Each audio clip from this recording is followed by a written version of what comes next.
వేసవికి ముందే city public ను వరుస అగ్ని ప్రమాదాలు వణికిస్తున్నాయి. సాధారణంగా సమ్మర్లో ఫైర్ యాక్సిడెంట్స్ ఎక్కువగా జరుగుతూ ఉంటాయి. కానీ ఇప్పటికే మేజర్ ఫైర్ యాక్సిడెంట్స్ జరిగాయి. రోజు ఏదో ఒక చోట అగ్ని ప్రమాదాలు జరుగుతూనే ఉన్నాయి. ఒక్కోసారి చిన్నపాటి నిర్లక్ష్యంతో భారీ మూల్యం చెల్లించుకోవాల్సి వస్తుంది. సమ్మర్లో అగ్ని ప్రమాదాల పట్ల ప్రజలు అప్రమత్తంగా ఉండాలని సూచిస్తున్నారు అధికారులు.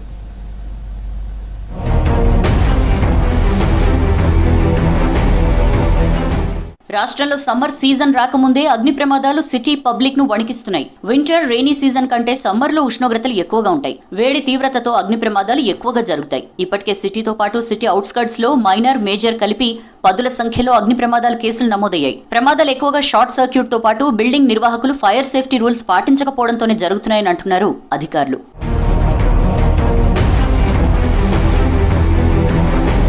సమ్మర్ సీజన్లో ఏసీలు, ఫ్యాన్లు, ఇతర హీటెడ్ అప్లయన్సెస్ వరుసగా వాడడంతో కరెంటు లోడ్ ఎక్కువై కూడా షార్ట్ సర్క్యూట్ తో ప్రమాదాలు జరుగుతుంటాయి. అపార్ట్మెంట్, ఇతర రెసిడెన్షియల్ ఏరియాస్ లో నివసించేవారు ఫైర్ యాక్సిడెంట్స్ పట్ల వేసవిలో అలర్ట్ గా ఉండాలి. నిబంధనల ప్రకారం సెల్లార్లు, పార్కింగ్ కు మాత్రమే వినియోగించాలి. కానీ చాలా చోట్ల అది అమలు కావడం లేదు. తాజాగా నాంపల్లి ఫర్నిచర్ షాప్ లో కూడా సెల్లార్లో మెటీరియల్ డంప్ చేయడంతోనే ప్రమాదం జరిగి 5 చనిపోయారు.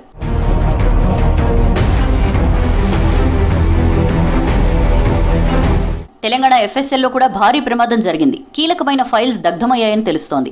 అది మరొక ముందే జూబ్లీహిల్స్ రోడ్ నెంబర్ 36లోని షాపింగ్ మాల్ బిల్డింగ్లో భారీగా మంటలు ఎగిసిపడ్డాయి. అయితే బిల్డింగ్లో రెనోవేషన్ వర్క్స్ జరుగుతుండడం, మాల్ అంతా ఖాళీగా ఉండడం, కేవలం పనిచేసేవారే ఉండడంతో ప్రమాదంలో ఎలాంటి ప్రాణ నష్టం జరగలేదు. వేసవి కాలాన్ని దృష్టిలో పెట్టుకుని సిటీలోని బహుళ అంతస్తుల బిల్డింగ్లు రెగ్యులర్గా తనిఖీలు చేస్తున్నారు అధికారులు.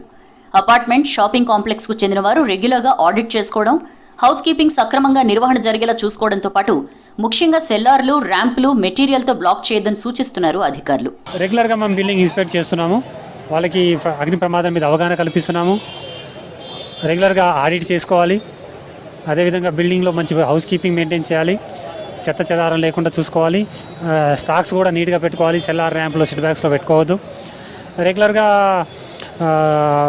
మాక్ డ్రిల్స్, అవేర్నెస్ ప్రోగ్రామ్స్ కండక్ట్ చేసుకొని సిబ్బందికి ఫైర్ అయినప్పుడు ఎలా ఫైర్ని కంట్రోల్ చేయాలి, ఒకవేళ ఫైర్ అయితే ఎలా బయటికి రావాలి, దాని మీద వాళ్ళు ఖచ్చితంగా వాళ్ళకి అన్ని అవగాహన ఉన్నట్లయితే ఇట్లాంటి అగ్ని ప్రమాదాలు జరగకుండా కంట్రోల్ చేయొచ్చు. ప్రమాదాలు జరిగినా ఆస్తి నష్టం, ప్రాణ నష్టం జరగకుండా బయటపడవచ్చు. సమ్మర్లో ఎక్కువగా అగ్ని ప్రమాదాలు జరిగే అవకాశాలుంటాయి. అందుకే ప్రజలు, వ్యాపారులు ఫైర్ సేఫ్టీపై అవగాహన పెంచుకోవాలని అంటున్నారు. ప్రమాదం జరిగినప్పుడు ప్రజల అప్రమత్తత కూడా ముఖ్యమని సూచిస్తున్నారు ఫైర్ సేఫ్టీ అధికారులు.